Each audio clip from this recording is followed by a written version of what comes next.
Goeienaand. Good evening, fellow South Africans and citizens of the world. You know, the amount of corruption, crime, violence, devastation that is hitting South Africa right now, it's like a punching bag.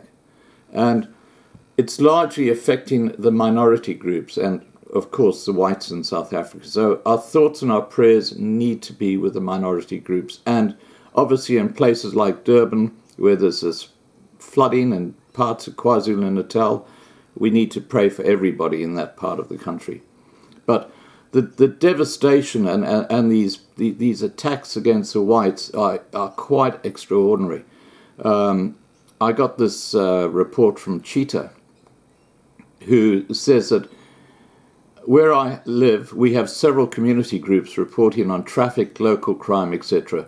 Since Thursday, starting the Easter weekend, one of these groups has reported farm attacks from the 18th to 23rd of April. 13 farm attacks, 3 murders, a 70-year-old woman was raped. A 70-year-old woman was raped by these black thugs. It's just disgusting. They're animals. In some cases, the attackers were dressed in police uniforms and flashing blue lights on the vehicle without number plates. In all cases, weapons were demanded or stolen. During traffic stops on the road, more than 300 guns of all types were confiscated. What will happen to these? Rioters' protests over the entire country. Brits was the worst. Pretoria, Mpumalanga, KwaZulu-Natal, Northwest and the Free State all had rioters' protests. And there would be looting and burning going with that, which is part of the agenda, isn't it? I've been watching the mainstream media reports every hour since the 18th of April. Now, this is the nitty-gritty of this video.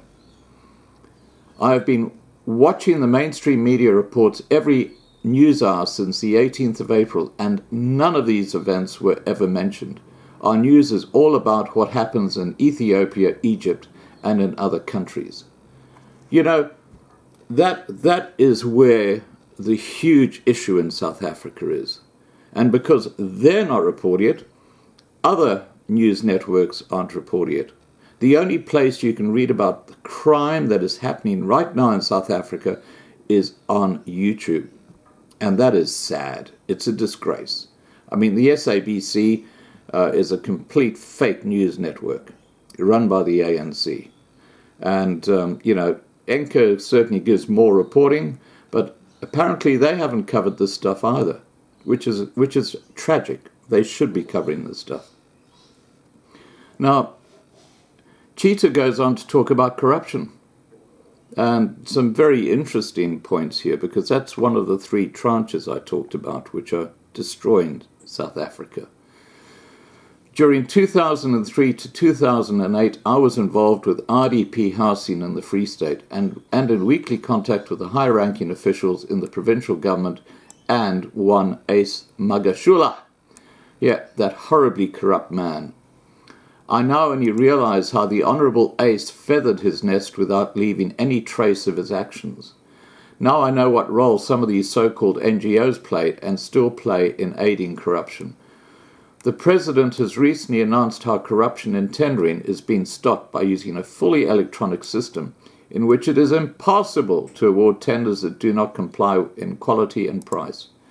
Well, Cheetah's got different information from an informed level. And he makes the point. Surprise, the computer cannot be corrupt, but what about the operators of the computer? Surprise, I know that corruption takes place at the checkpoints. And he goes on to talk about the BEE system. He says the BEE system has certain benefits. A BEE company can only be awarded 1 contract in any category per quarter. A BEE company that has the same direction as any other may not compete with the other tenderers.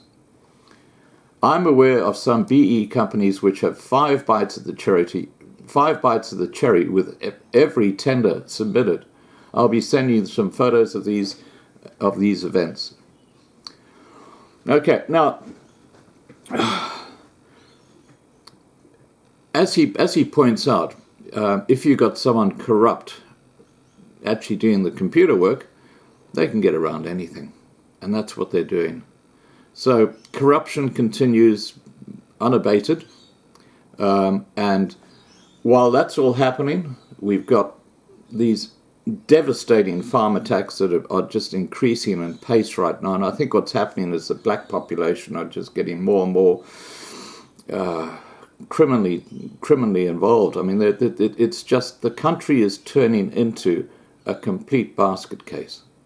And our thoughts and our prayers go out to all those farmers who are impacted by what's happening. If South Africa wants to have a farming community that produce crops that actually feed the people, they're going to have to come up with a solution. Because these farmers, they're becoming a dying breed, guys. They're leaving the country, those of them who can. And those who can't are in great peril. And it's just not right. And the government in South Africa is doing absolutely nothing about it. I'm going to send a copy of this video to Anning, to the Senator Anning, just so he knows what's happening in South Africa right now when it comes to farm murders. All right, guys, please take care and have a great evening. And please remember to subscribe to be kept informed. Bye for now.